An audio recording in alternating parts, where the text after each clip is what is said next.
Treasure Island by Robert Louis Stevenson. Part 3. My Shore Adventure. Chapter 13. How My Shore Adventure Began. The appearance of the island when I came on deck next morning was altogether changed.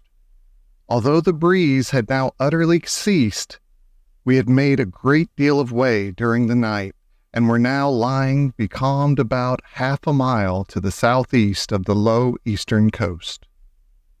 Gray-colored clouds covered a large part of the surface.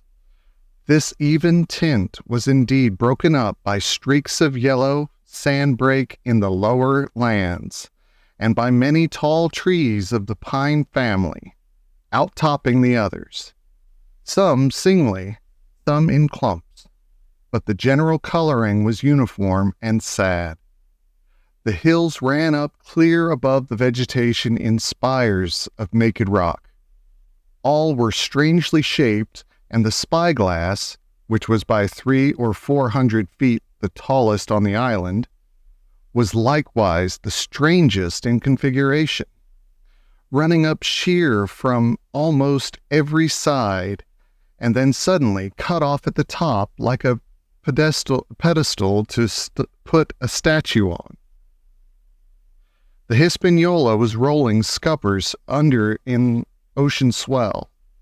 The booms were tearing at the blocks, the rudder was banging to and fro, and the whole ship creaking, groaning, and jumping like a manufactory. I had to cling tight to the backstay, and the world turned giddily before my eyes. For though I was a good enough sailor when there was way on, this standing still and being rolled about like a bottle was a thing I never learned to stand without a qualm or so, above all in the morning, on an empty stomach. Perhaps it was this. Perhaps it was the look of the island, with its gray, melancholy woods and wild stone spires, and the surf that we could both see and hear foaming and thundering on the steep beach. At least, although the sun shone bright and hot, and the shorebirds were fishing and crying all around us, and you would have thought anyone would have been glad to get to land after being so long at sea, my heart sank, as the saying is, into my boots, and from the first look onward, I hated the very thought of Treasure Island. We had a dreary morning's work before us, for there was no sign of any wind, and the boats had to be got out and manned, and the ship warped 3 or 4 miles round the corner of the island and up the narrow passage to the haven behind Skeleton Island. I volunteered for one of the boats, where I had, of course, no business. The heat was sweltering, and the men grumbled fiercely over their work. Anderson was in command of my boat, and instead of keeping the crew in order, he grumbled as loud as the worst. "Well," he said with an oath, "it's not forever." I thought this was a very bad sign, for up to that day the men had gone briskly and willingly about their business, but the very sight of the island had relaxed the cords of discipline. All the way in, Long John stood by the steersman and conned the ship. He knew the passage like the palm of his hand, and though the man in chains got everywhere, more water was down in the chart. John never hesitated once. "There's a strong scour with the ebb," he said, "and this here passage has been dug out, in a manner of speaking, with a spade." We brought up just where the anchor was in the chart, about 1/3 of the mile from each shore, the mainland on one side and Skeleton Island on the other. The bottom was clean sand. The plunge of our anchor sent up clouds of birds wheeling and crying over the woods, but in less than a minute they were down again and all was once more silent. The place was entirely landlocked, buried in woods, the trees coming right down to high water mark, the shores mostly flat, and the hilltops standing round at a distance in a sort of amphitheater, one here, one there. 2 little rivers, or rather 2 swamps, emptied out into this pond, as you might call it, and the foliage around that part of the shore had a kind of poisonous brightness. From the ship we could see nothing of the house of stockade, for they were quite buried among trees.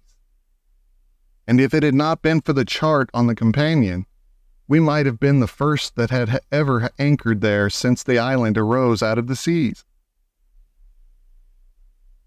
There was not a breath of air moving, nor a sound but that of the surf booming half a mile away along the beaches and against the rocks outside.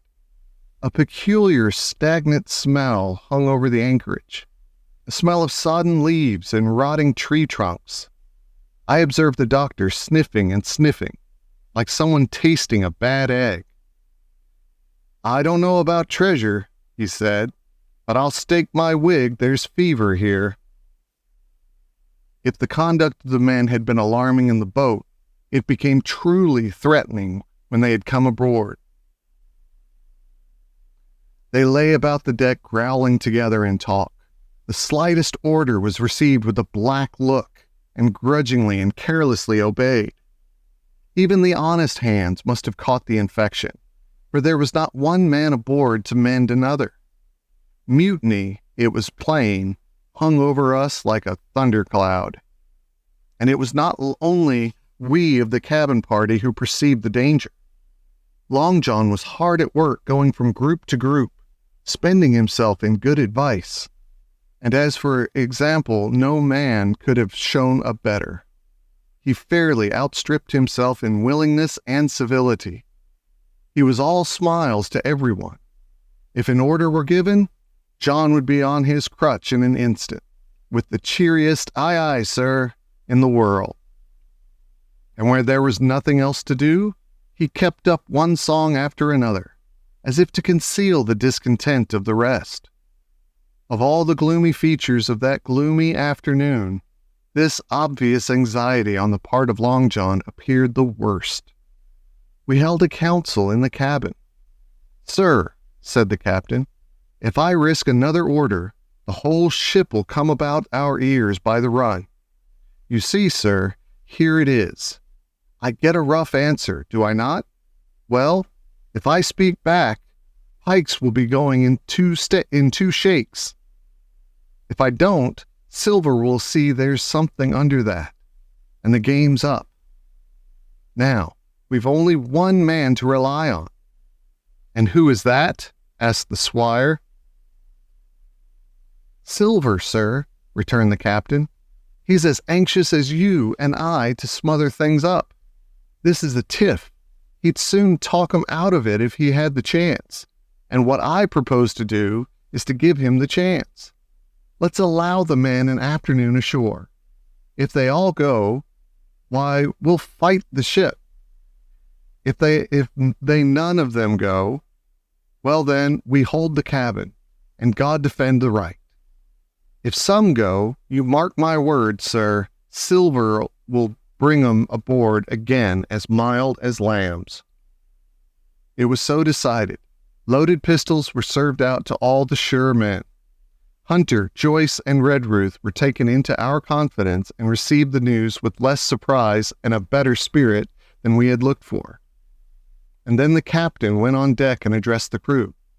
"My lads," said he, "we've had a hot day and are all tired and out of sorts. A turn ashore'll hurt nobody. The boats are still in the water. You can take the gigs, and as many as please go ashore for the afternoon. I'll fire a gun half an hour before sundown." I believe the silly fellows must have thought they would break their shins over treasure as soon as they were landed, for they all came out of their sulks in a moment and gave a cheer that started the echo in a faraway hill and sent the birds once more flying and squalling round the anchorage. The captain was too bright to be in the way. He whipped out of sight in a moment, leaving Silver to arrange the party, and I fancy it was as well as he did so. Had he been on deck, he could no longer so much as have pretended not to understand the situation. It was as plain as day. Silver was the captain, and a mighty rebellious crew he had of it.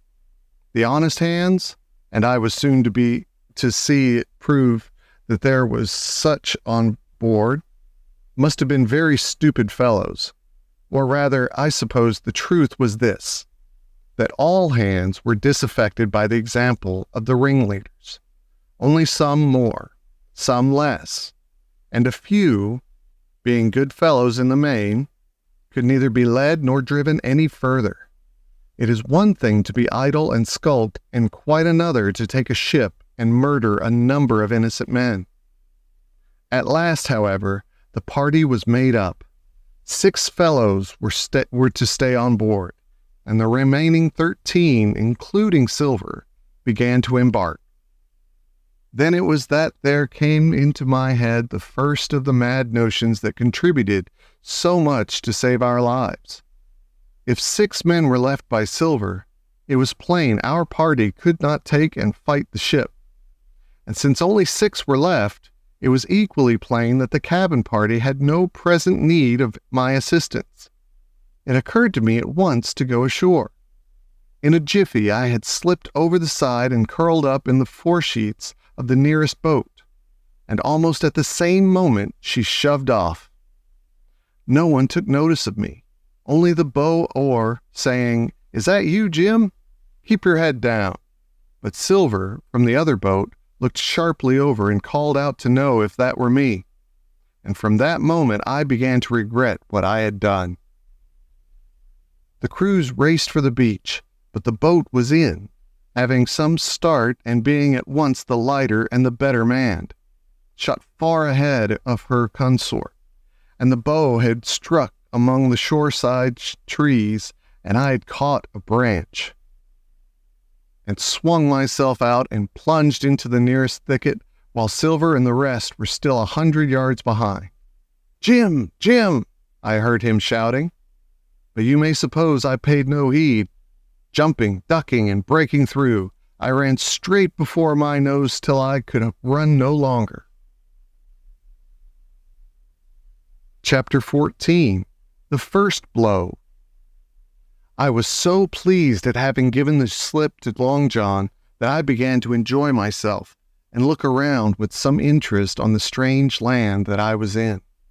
I had crossed a marshy tract full of willows, bulrushes, and odd, outlandish, swampy trees, and I had now come out upon the skirts of an open piece of undulating, sandy country, about a mile long, dotted with a few pines and a great number of contorted trees, not unlike the oak in growth, but pale in the foliage like willows.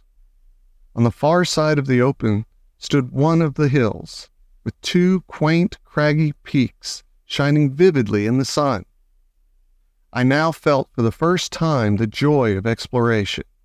The isle was uninhabited. My shipmates I had left behind, and nothing lived in front of me but dumb brutes and fowls. I turned hither and thither among the trees.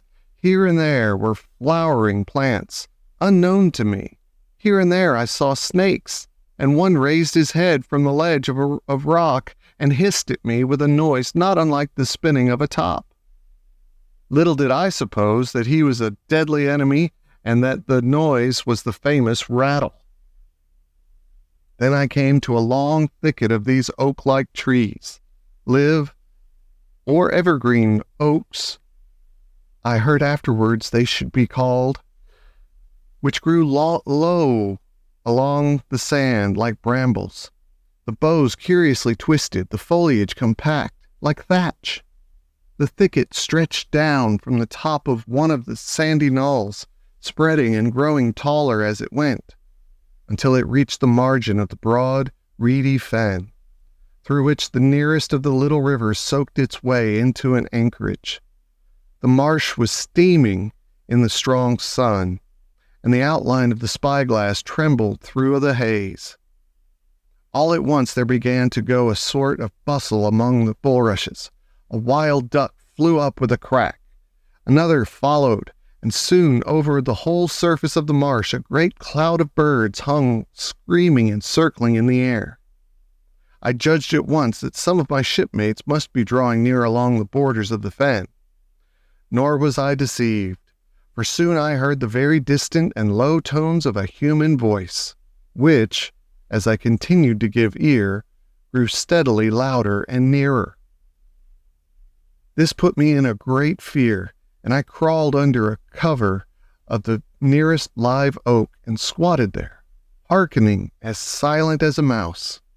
Another voice answered, and then the first voice, which I now recognized to be Silver's, once more took up the story and ran on for a long while in a stream, only now and again interrupted by the other. By the sound, they must have been talking earnestly and almost fiercely, but no distinct word came to my hearing. At last the speakers seemed to have paused and perhaps to have sat down, for not only did they cease to draw any nearer, but the birds themselves began to grow more quiet and to settle again to their places in the swamp. And now I began to feel that I was neglecting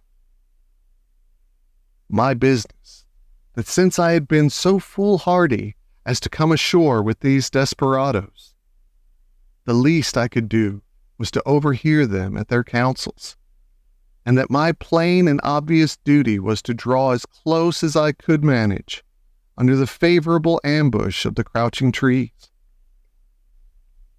I could tell the direction of the speakers pretty exactly, not only by the sound of their voices, but by the behavior of the few birds that still hung in alarm above the heads of the intruders. Crawling on all fours, I made steadily but slowly towards them, till at last, raising my head to an aperture among the leaves, I could see clearly down into a little green dell beside the marsh, and closely set about with trees, where Long John Silver and another of the crew stood face to face in conversation. The sun beat full upon them. Silver had thrown his hat beside him on the ground, and his great, smooth, blond face, all shining with heat, was lifted to the other man's in a kind of appeal.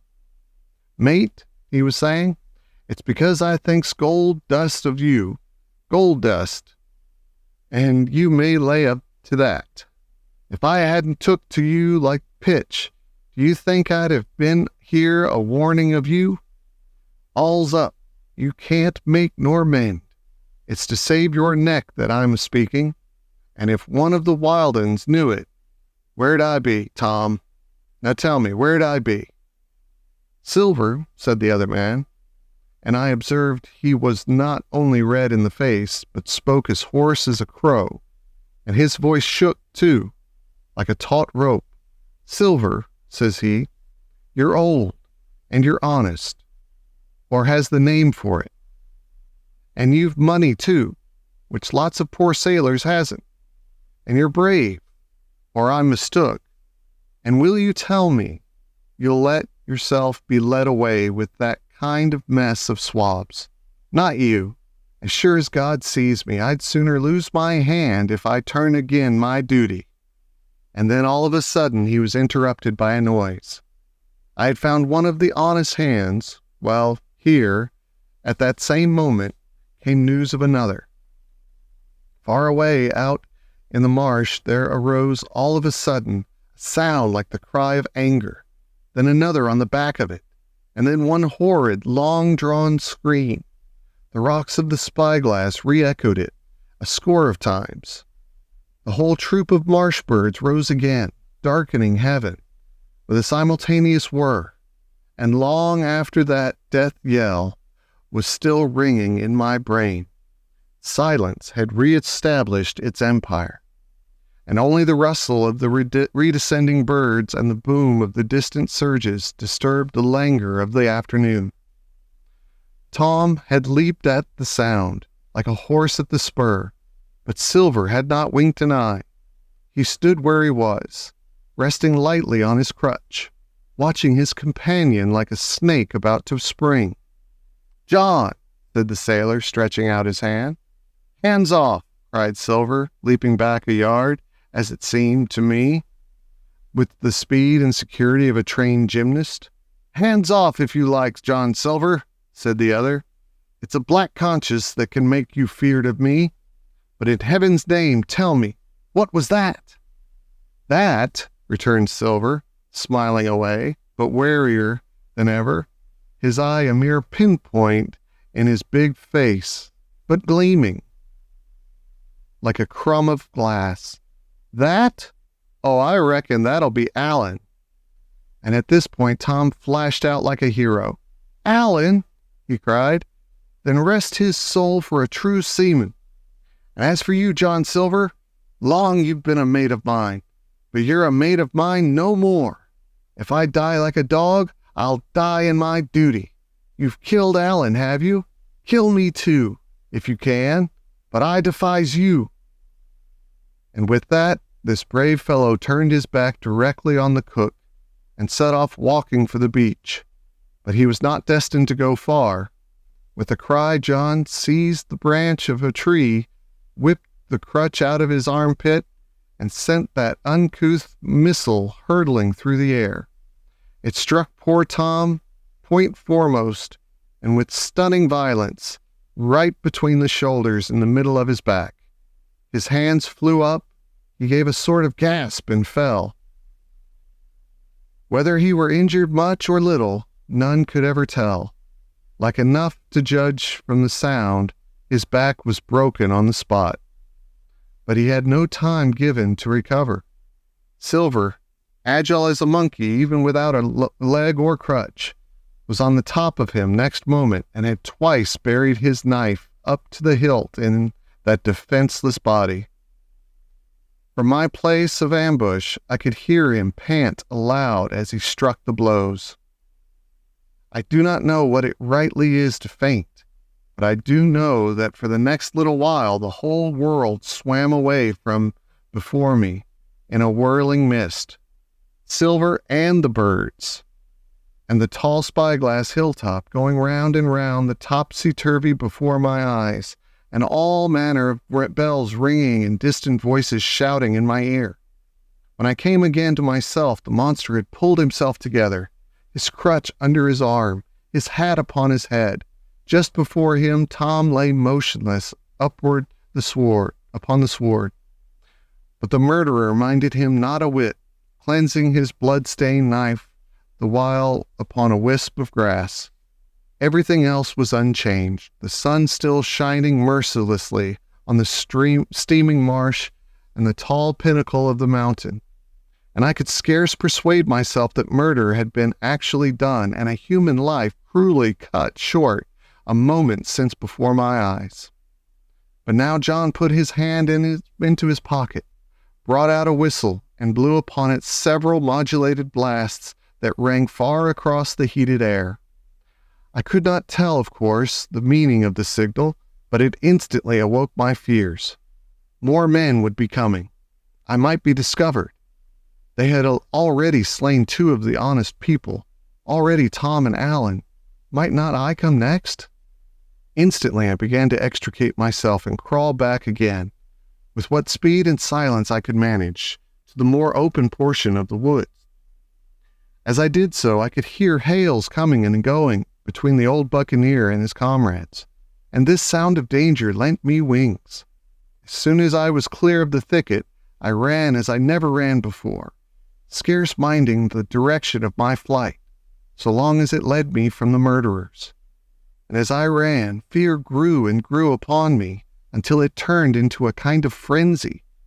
Indeed, could anyone be more entirely lost than I? When the gun fired, how should I dare to go down to the boats among those fiends still smoking from their crime?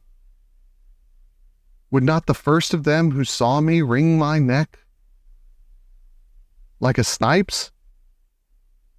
Would not my absence itself be an evidence to them of my alarm, and therefore of my fatal knowledge?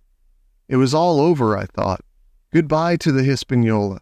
Goodbye to the squire, the doctor, and the captain. There was nothing left for me but death by starvation. or death by the hands of the mutineers.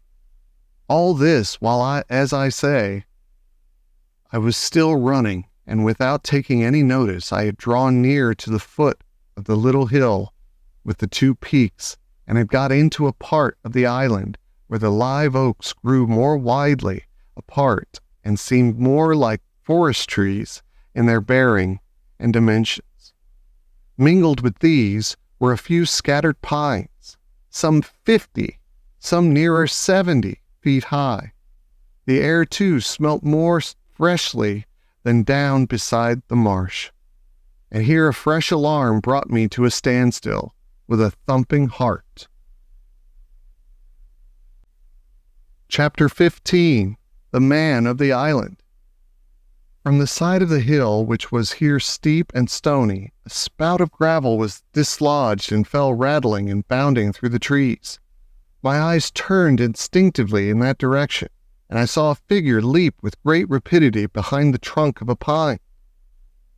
What it was, whether bear or man or monkey, I could in no wise tell. It seemed dark and shaggy. More I knew not. But the terror of this new apparition brought me to a stand. I was now, it seemed, cut off upon the both sides. Behind me the murderers, before me this lurking nondescript. And immediately I began to prefer the dangers that I knew to those I knew not.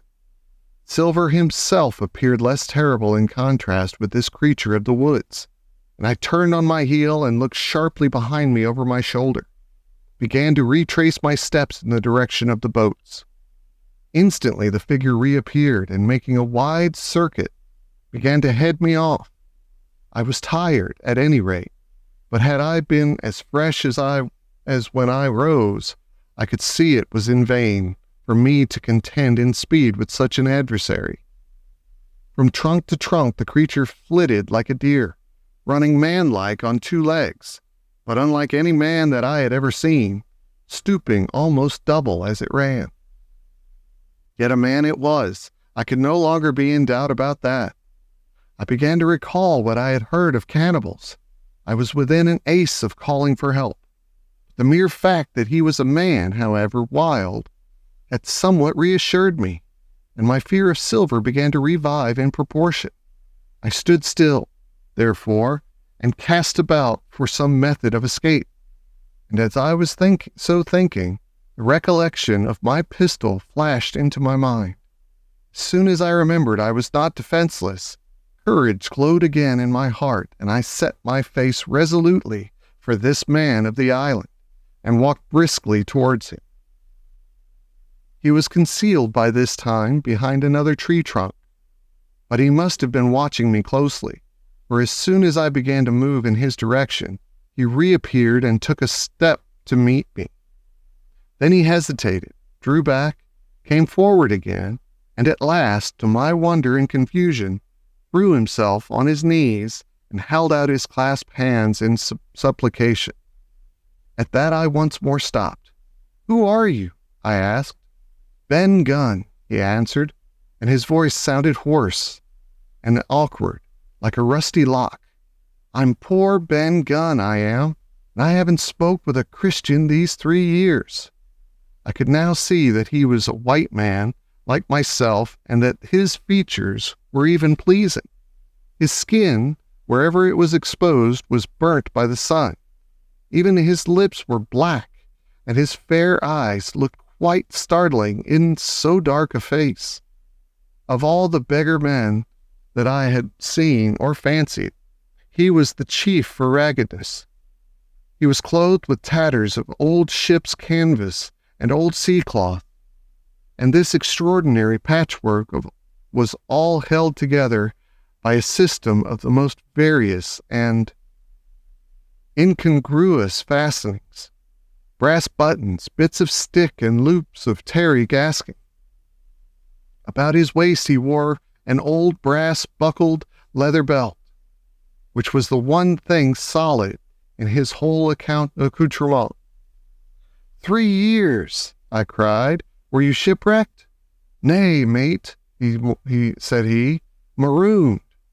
I had heard the word, and I knew it stood for a horrible kind of punishment common enough among the buccaneers, in which the offender is put ashore with a little powder and shot and left behind on some desolate and distant island. Marooned 3 years agone, he continued, and lived on goats since then, and berries and oysters. Wherever a man is, says I, a man can do for himself. But mate, my heart is sore for Christian diet. You mightn't happen to have a piece of cheese about you now, no? Well, many's the long night I've dreamed of cheese, toasted mostly, and woke up again, and here I were. If ever I can get aboard again, said I, you shall have cheese by the stone. All this time, he had been feeling the stuff of my jacket, smoothing my hands, looking at my boots, and generally in the intervals of his speech, showing a childish pleasure in the presence of a fellow creature. But at my last words, he perked up into a kind of startled slyness. If ever you can get aboard again, says you? He repeated. Why, now, who's to hinder you? Not you, I know, was my reply. And right you was, he cried. Now you, what do you call yourself, mate? Jim, I told him. Jim, says he, quite pleased apparently. Well now, Jim, I've lived that rough as you'd be ashamed to hear of. Now, for instance, you wouldn't think I had had a pious mother to look at me, he asked. Why, no, not in particular, I answered. Ah, well, said he, but I had, remarkable pious, and I was a civil, pious boy, and could rattle off my catechisms that fast, as you couldn't tell one word from another. And here's what it come to, Jim, and it begun with Chuck Farthing on the blessed gravestones. That's what it begun with, but it went further than that.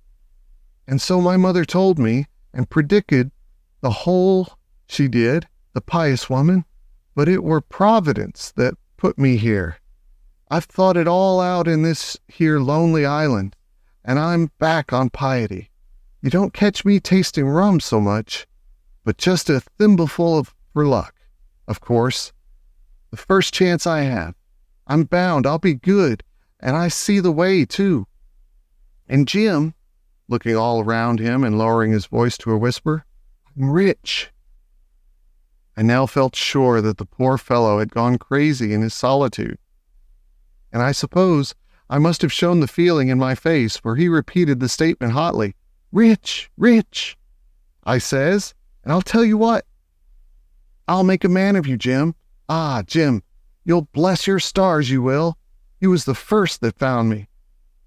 And at this there came suddenly a lowering shadow over his face, and he tightened his grasp upon my hand and raised a forefinger threateningly before my eyes.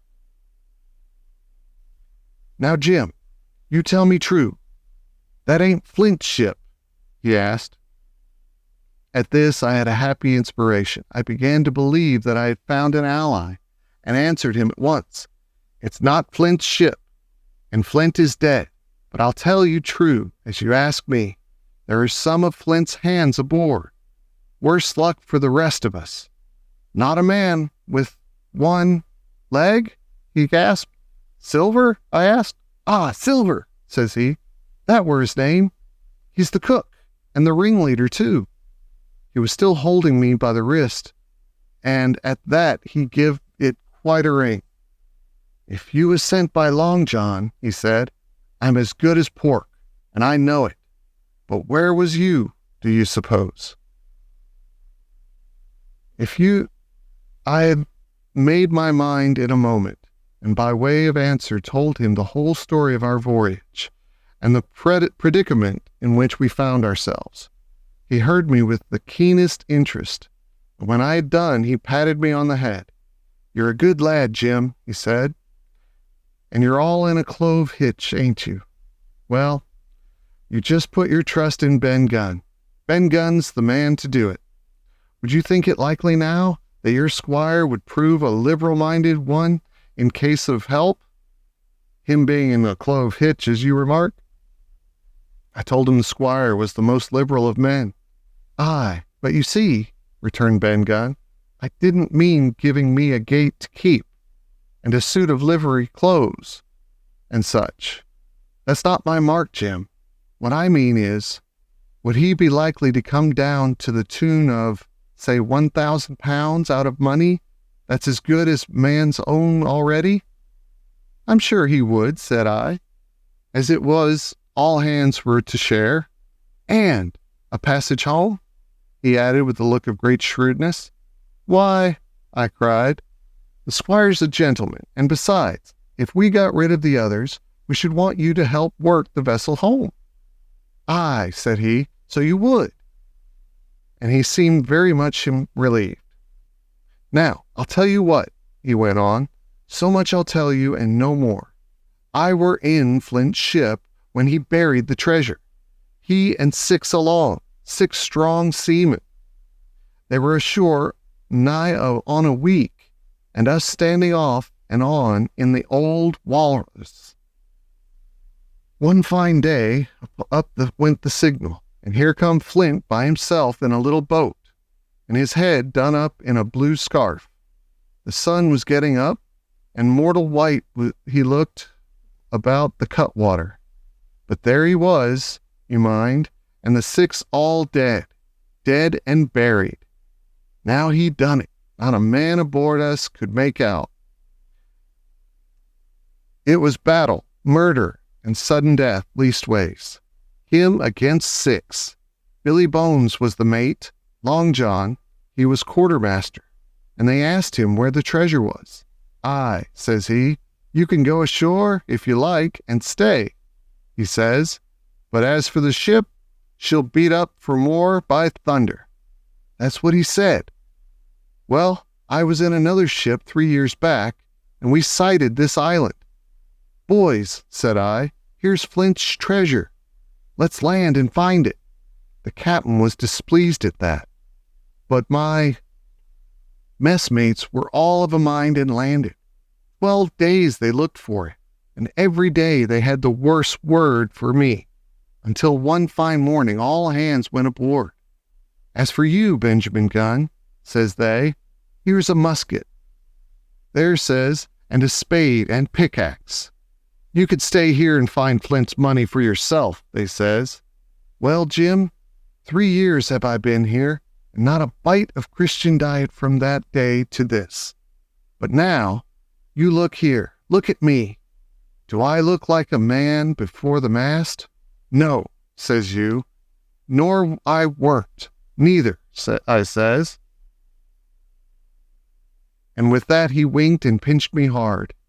Just you mention them words to your squire, Jim, he went on. Nor he weren't neither. That's the words. 3 years he were the man of this island, light and dark, fair and rain. And sometimes he would maybe think upon a prayer, says you. Sometimes he would maybe think of his old mother. So be as so she's alive, you'll say. But the most part of Gunn's time, this is what you'll say, the most part of his time was took up with another matter, and then you'll give him a nip, like I do. And he pinched me again in the most confidential manner.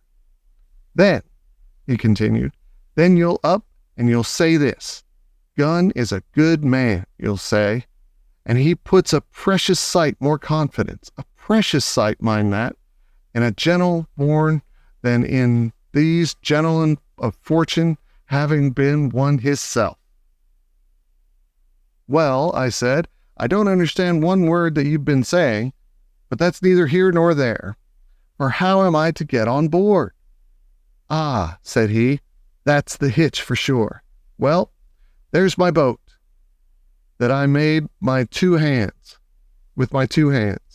I keep her under the white rock. If the worst come to the worst, we might try that after dark. Hi, he broke out. What's that? For just then, although the sun had still an hour or 2 to run, all the echoes of the island awoke and bellowed to the thunder of a cannon. They have begun to fight, I cried. Follow me. And I began to run towards the anchorage, my terrors all forgotten. while close at my side the maroon man in his goatskins trotted easily and lightly. "Left, left," says he. "Keep to your left hand, mate Jim. Under the trees with you. There's where I killed my first goat. They don't come down here now. They're all mastheaded on them mountains for the fear of Ben Gunn. Ah, and there's the cemetery."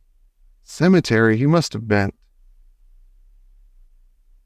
"You see the mounds? I come here and prayed, nows and thens, when I thought maybe a Sunday would be about due. It weren't quite a chapel, but it seemed more solemn-like. And then, says you, Ben Gunn was short-handed. No chapeling, nor so much as a Bible and a flag, you says." So he kept talking as I ran, neither expecting nor receiving any answer. The cannon shot was followed, after a considerable interval, by a volley of small arms. Another pause, and then, not a quarter of a mile in front of me, I beheld the Union Jack flutter in the air above a wood.